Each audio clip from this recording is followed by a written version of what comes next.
Hey, what's up you guys? Welcome to my very first vlog. How many of you guys have had an experience with a coyote, whether that was a direct experience where you actually saw one and interacted with one, or it was an indirect experience where maybe you heard one howling or one got to your pet or something like that? Well, get excited because I'm about to give you 5 facts, 5 important facts to know about coyotes, and then 5 ways to coexist with them.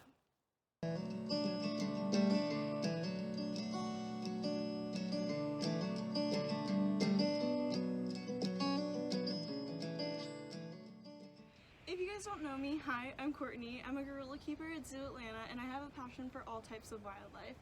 Currently, I am also working on getting my master's degree in biology, and I have chosen to focus on human-wildlife conflicts that affect our communities across the nation, including my own. Okay, let's get started. Fact number 1, coyotes have very broad diets. In fact, they are omnivores just like us, which means that they eat meat and plant-based diets. Their diet does mainly consist of plant-based foods, which is not what a lot of people think. However, coyotes can and will easily exploit food sources made available by humans, such as garbage, gardens, compost, roadkill, pet food, and domestic animals. Fact number 2. So for those of you who have actually heard coyotes vocalize, it sounds like hundreds of them, right? This is actually called the Bourgeois effect, and the reason that coyotes are sometimes called song dogs. Hey, you wanna go for a walk? So the rapidly fluctuating pitches and frequencies from coyotes actually echo and scatter through their environment and become distorted. That's what makes it sound like hundreds of coyotes, when really it might be 1 pack or 2 packs and that's it. So that's the reason that a lot of people think that there are a lot more coyotes. Come on, Layla. That there are more coyotes out there than there actually are.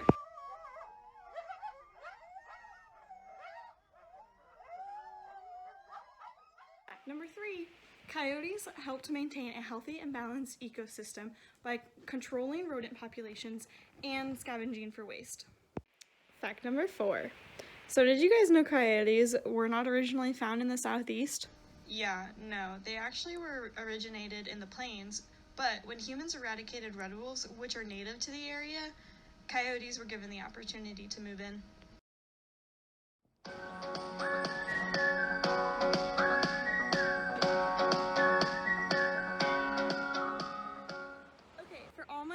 Folk, if you have not heard of the Atlanta Coyote Project, you should definitely check out their website for all of this information, including the 5 ways I'm going to list about how to coexist with them. I will link their website below in the description. So the first way to coexist with coyotes is definitely the easiest and most important, influencing the amount of resources available to coyotes. Plain and simple, if you do not want a coyote near you in your home, don't make it easy for them to get into your trash, make it less accessible.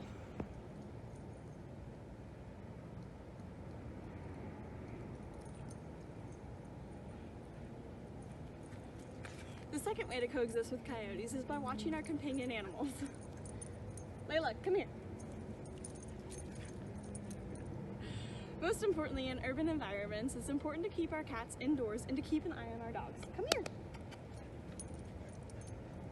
Though coyotes don't normally go for our pets, it makes a huge difference in how coyotes are conveyed to the community if that option is just completely eliminated.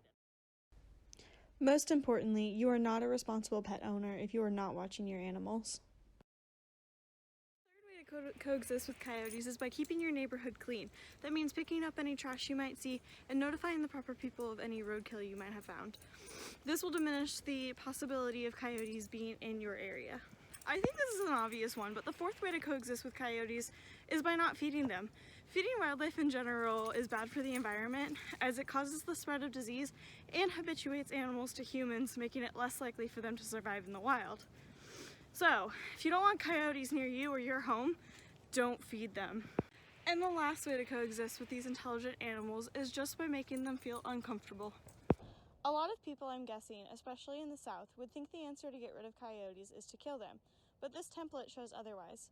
As the template shows, there's a vicious cycle of coyotes being introduced and coyotes breeding. So if people turn to shooting or poisoning coyotes in the area, nature will always win. This is why learning to coexist with coyotes is important for the health of our communities.